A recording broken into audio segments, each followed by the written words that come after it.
This is Crappy to Happy, and I am your host, Cass Dunn. I'm a clinical and coaching psychologist and mindfulness meditation teacher, and of course, author of the Crappy to Happy books. In this show, I bring you conversations with interesting, inspiring, intelligent people who are experts in their field and who have something of value to share that will help you feel less crappy and more happy.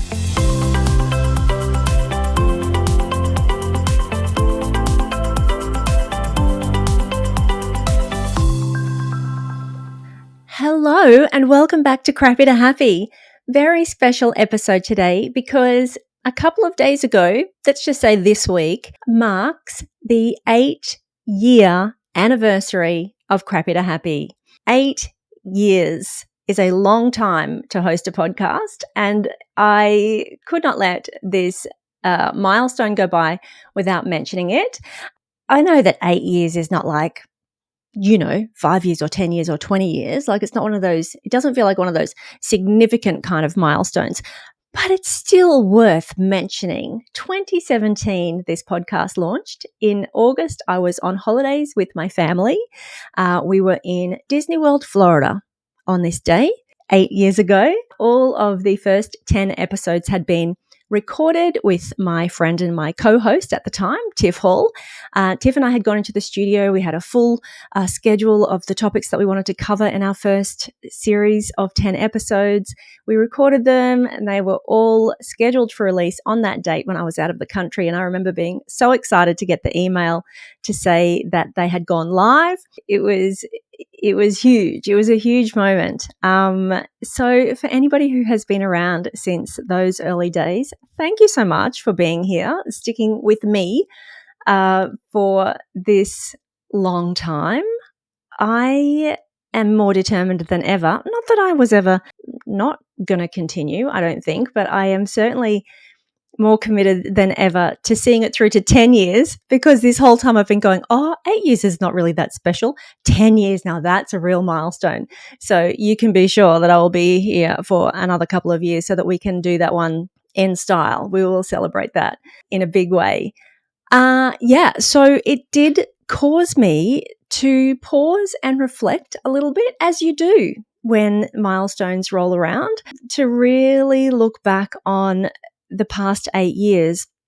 And not that I necessarily want to bore you with all of that, because that's sort of my personal reflection. Maybe if you've been around here for a while, you'll have your own reflections on what this podcast has meant for you, or what have been your favorite episodes or guests or moments or whatever in the last 8 years. But it did cause me to think about just the importance of milestones and markers in our lives, and the opportunity that they present to reflect and to take stock and review, I guess, and also to pause and consider maybe what is coming next. Now, interestingly and purely coincidentally, there has also been some big news this week about my former co-host, Tiffiny Hall. So if you have not been around since the beginning, allow me to just give you this little recap.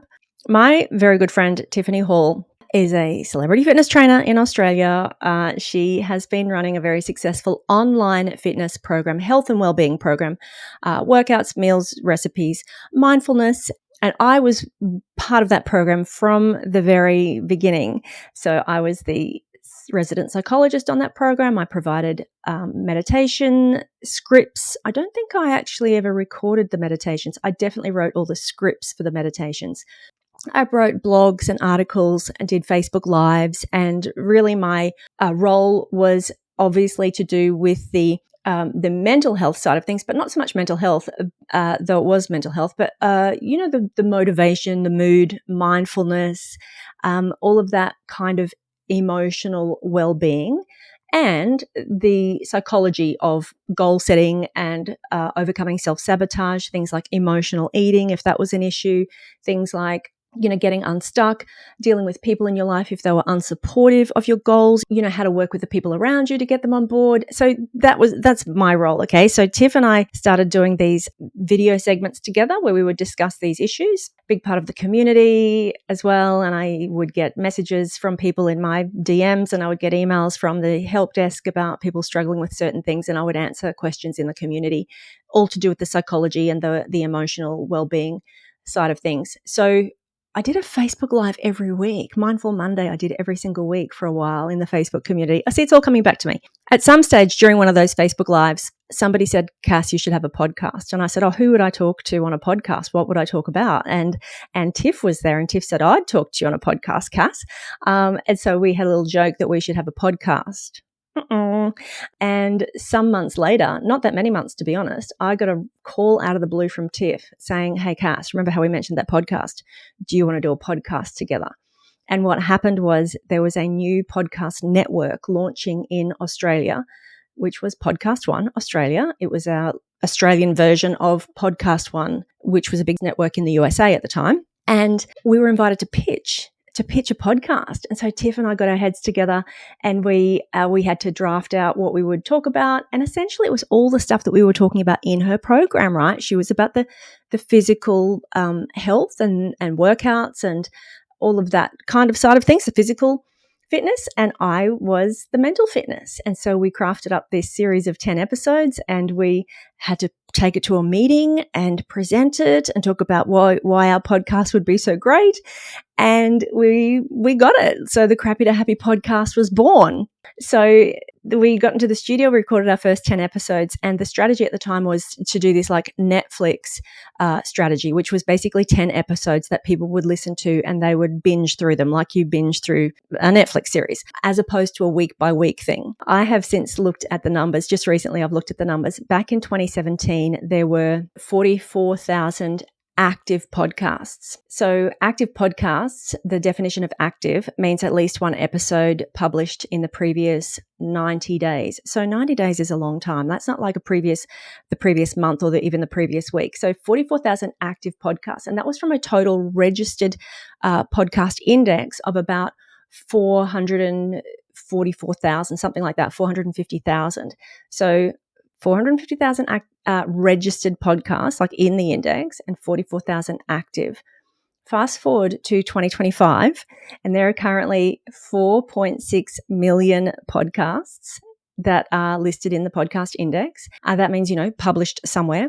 And there are 465,000. So it's about 10%, but across the board, it's sort of 10% of the total listed podcasts, indexed podcasts. 10% have had an episode published in the last 90 days, 465,000. 300,000 have published an episode in the last 30 days, and 208,000 have published an episode in the last 10 days. In the last 3 days, there have been 83,000 podcasts have published an episode, which is double the number of active podcasts there were in 2017. This is my point. This is all my point is. It was a very, very different podcasting environment in 2017. Gosh, it was a different scene. So we released our 10 episodes, and they were obviously a huge hit, not just with the people in the community where we were working together in Tiff's community, but also those podcast episodes attracted new people as well. And then I lived in Queensland. Tiff lived in Melbourne. I would fly to Melbourne to record these episodes. We'd sit in a room together for a week and record them. And so it took maybe, I think, 9 or 10 months at least for us to get back into the studio again to record season 2. And everybody was saying, can we have some more? Like, when are you coming back? And people listened to these first 10 episodes over and over and over again. They were like, I've listened to them 5 times. Can we have some more? So we recorded another 10, and then we were ready to renew our contract because it was such a success. It was an amazing smash hit success podcast from the word go. And then by the time it got around to us getting back for season 3, which is like, I'm talking going on 2 years since we started, because there were such long gaps between us being able to get into the studio together with our schedules to record these episodes.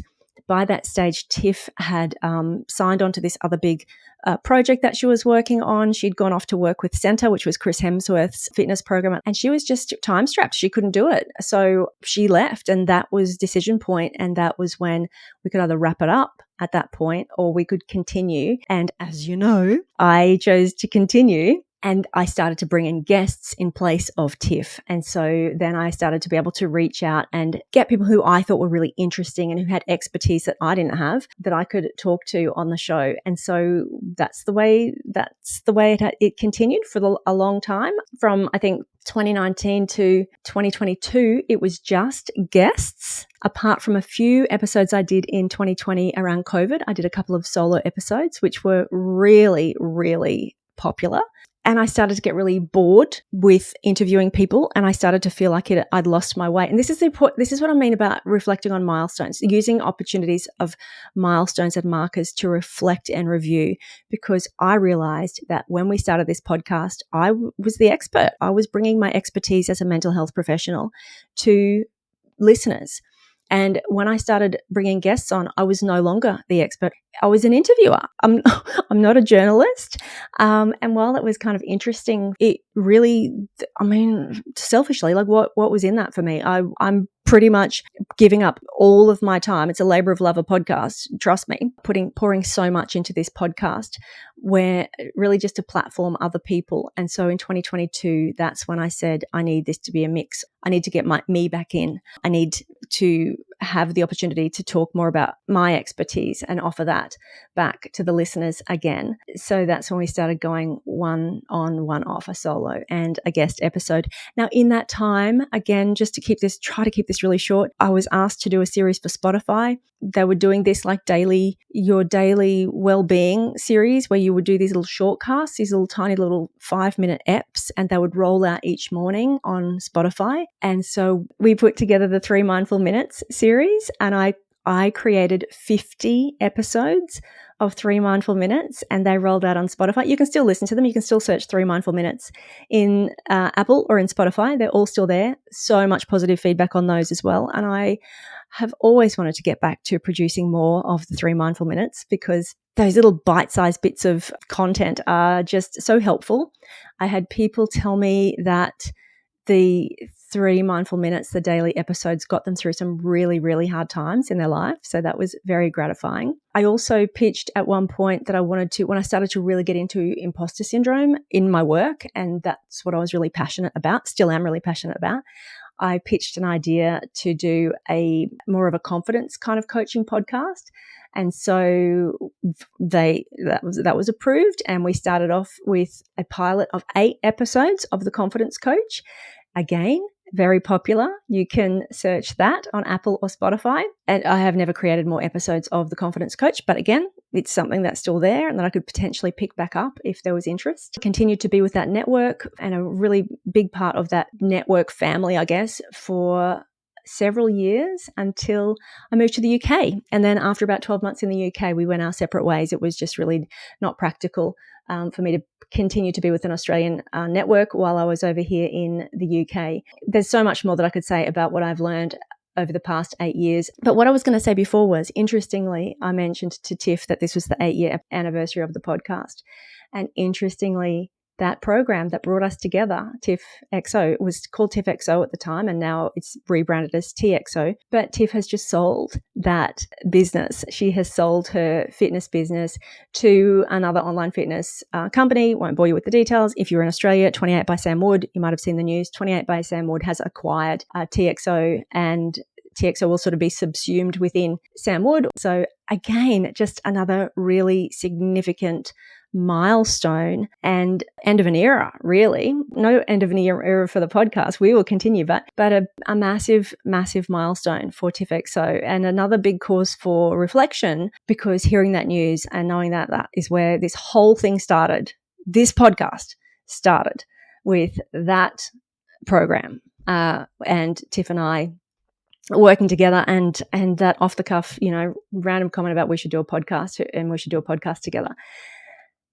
And here we are 8 years later, still going with Crappy to Happy. And again, thank you for indulging me with all of that little backstory. If you've been around for a while, I hope you appreciated that little walk down memory lane. And here we go, onwards and upwards. We are continuing. So you're with me at least until the 10-year anniversary. And if you're interested in more confidence coach or more 3 mindful minutes, well, hit me up. It's only so many hours in the day and I don't get paid for making the podcast. So if you want to subscribe, didn't mean to turn that into a sales pitch. If you love the podcast, then supporting it with $10 a month would really help me out. And I love making the Beyond Happy episodes as well. I love diving into little audio series for paid subscribers. So that will be a big focus for me too, is just expanding what's available inside that paid subscription. But never mind if you are not up for that. Crappy to Happy is not going anywhere. I'm here. Let's just use this opportunity to talk about milestones and markers and the importance of taking these opportunities for review. It's kind of human nature to mark milestones. We mark anniversaries, we mark birthdays, and positive ones and not so positive ones as well. Weddings and divorces, births and deaths. And they mark these points in time where they basically contribute to our personal narrative, like our life story.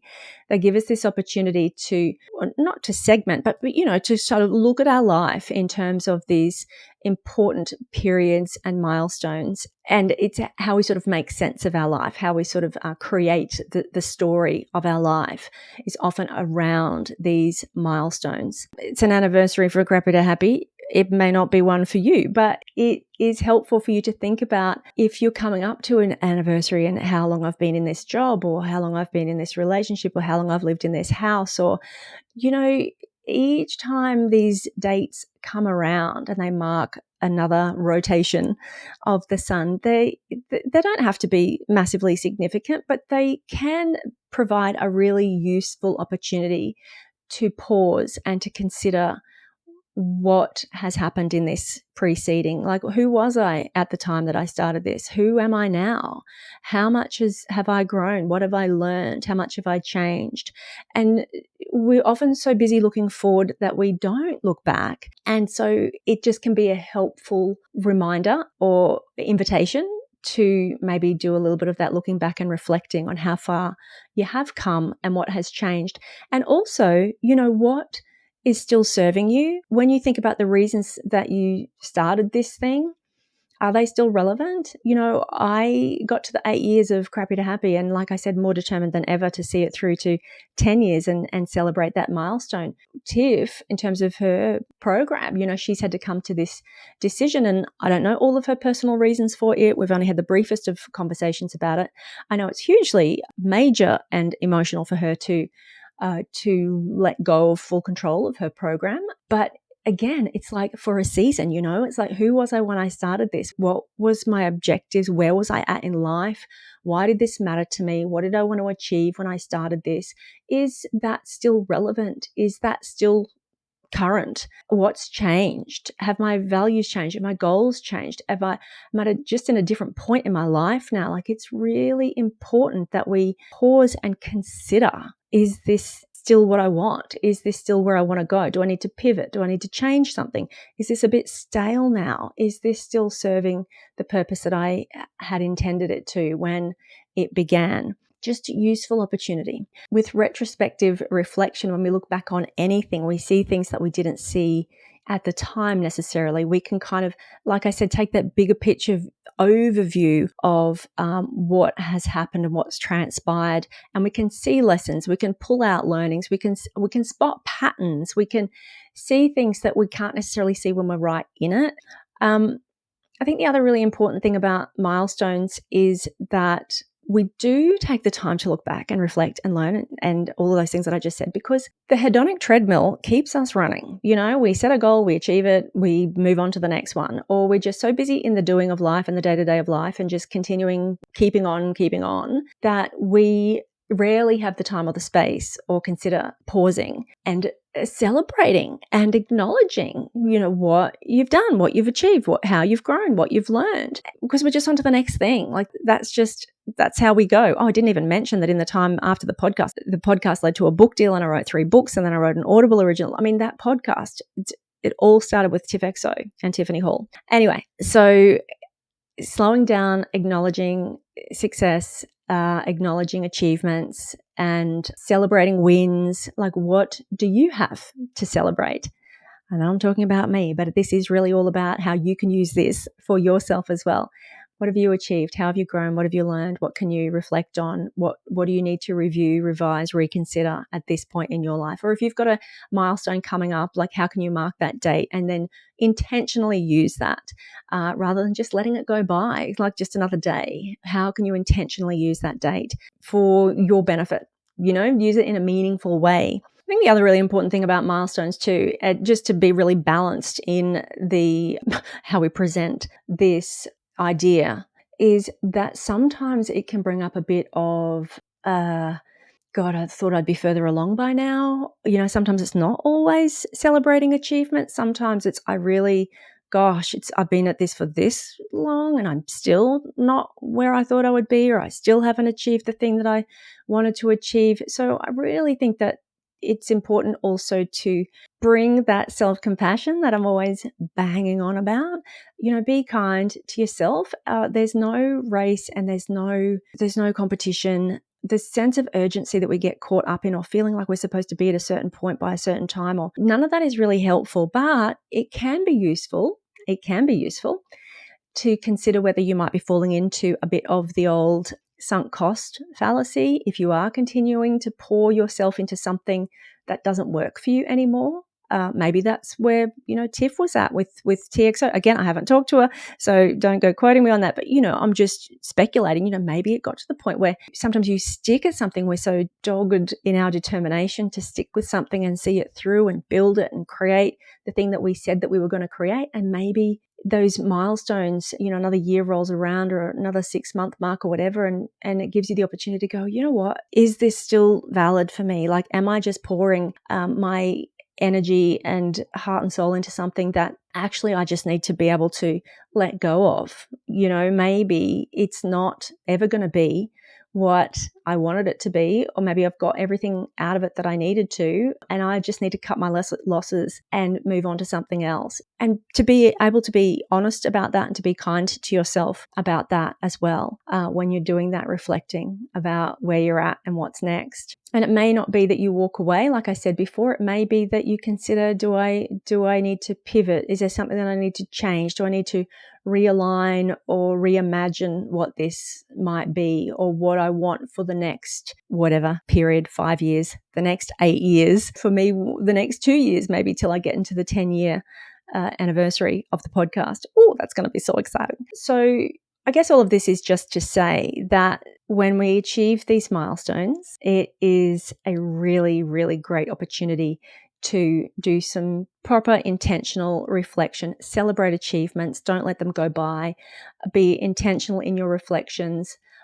If you can journal about things, if you can really spend the time to really think about it. I mean, I could easily just say, oh, wow, 8 years, gee, wow, so much has changed. But I know I could also spend a lot more time considering all of the things that I've learned and the ways that I've grown. And there's so much there. There's so much to be learned and reflected on that is useful. And then, of course, looking forward to what's next. What's the next iteration? What do you want the next stage to look like? What do you want this next chapter to look like in your life? So there is really something about rituals that is really supportive of our well-being. Like I said, they're important markers, just these dates. But if you have rituals around certain events, then they build a sense of meaning, a sense of, if it involves other people, a sense of belonging, a sense of shared purpose, kind of shared identity, shared values. I'm just talking generally here. So depending on what your milestone is that might be coming up in your life, but having some sort of events, things that you do, ways that you get together, or even just personally, the rituals that you create in your own life can be really important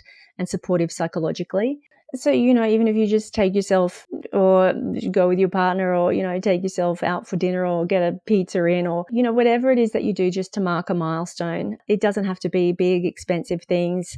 It just can be something that you do for yourself that is just meaningful to you, to acknowledge and mark those important milestones in your life, whatever they may be. And it can be 6 months in your new job. It can be, every year of the anniversary of the date that you moved into your house, or whatever it is in your life. I can only speak really broadly and hope that you can take something that might be relevant to you in your life. So have a think about that. And I really would invite you to spend some time, if you've got the time, to look back and reflect on what you have accomplished, what you have achieved, whether it's in the past year, the past 5 years, the past 8 years since the podcast started. How have you grown? How have you changed? What challenges have you faced? Is there an important marker or milestone that you've skipped over and you maybe haven't been intentional about acknowledging or celebrating, or have been avoiding for some reason? Could you use this opportunity to spend a bit of time acknowledging that, even if it's past now? Or is there one coming up that you just want to make a note of, that you don't want to miss it? And one really nice exercise to do, I'll wrap this up, but a really nice exercise to do is to draw a line along a piece of paper that is almost like your lifeline. Like your lifeline. You can do it from left to right across a page. And then along that line, just marking out all of the significant events, the significant moments or milestones in your life. It could be career changes, it could be relationship changes, it could be health issues that you've faced, it could be parenting, personal achievements, goals that you've achieved, positive ones and negative ones. And as you do that exercise and you mark out all of those important pivotal points, and you don't have to do this all in one go. This can be something that you work on over time.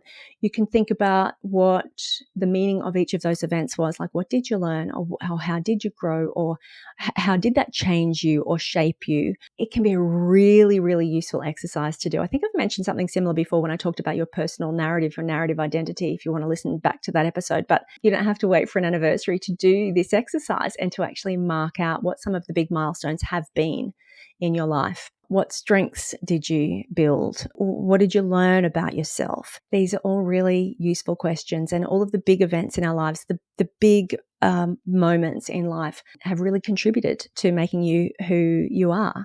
So if it feels right for you, maybe make a note to do that little exercise. And don't forget to leave space for the future. And maybe as you stretch your timeline out in front of you, you can think about, what would you like to put on there for the next 2 years, 5 years, 10 years? If you were to stretch your timeline out into the future, what are the significant milestones or markers that you're looking forward to achieving, or that you would like to achieve? Put it on paper. We're doing a little series in Beyond Happy at the moment about how we create the life we love, a little bit of the science and a little bit of the woo-woo about the manifestation, and specifically a little bit of the science. And one of the most important things is to get really clear and specific about what it is that you want to create. So maybe that could be a useful exercise to do. Thank you so much, as always, for being here. Such a pleasure to be doing this podcast for the last 8 years, and honest to God, such a bloody privilege. It is a very, very different podcasting environment than it was 8 years ago, and I feel so lucky to still be here, to still have you listening. And all of the episodes in the back catalogue are there for you. If you weren't here from the beginning, you can go back and hear Tiff and I talking 8 years ago. We're still there. But thank you so much for being here. I cannot wait to catch you next week for another fabulous episode of Crappy to Happy. Crappy to Happy is created and produced by me, Cass Dunn. If you enjoy the show, please hit the follow button wherever you listen to ensure you never miss an episode. Share with a friend to get me into the ears of more lovely listeners, and I would love for you to leave a 5-star rating and review. Thank you so much for being here, and I cannot wait to catch you next week for another fabulous episode of Crappy to Happy.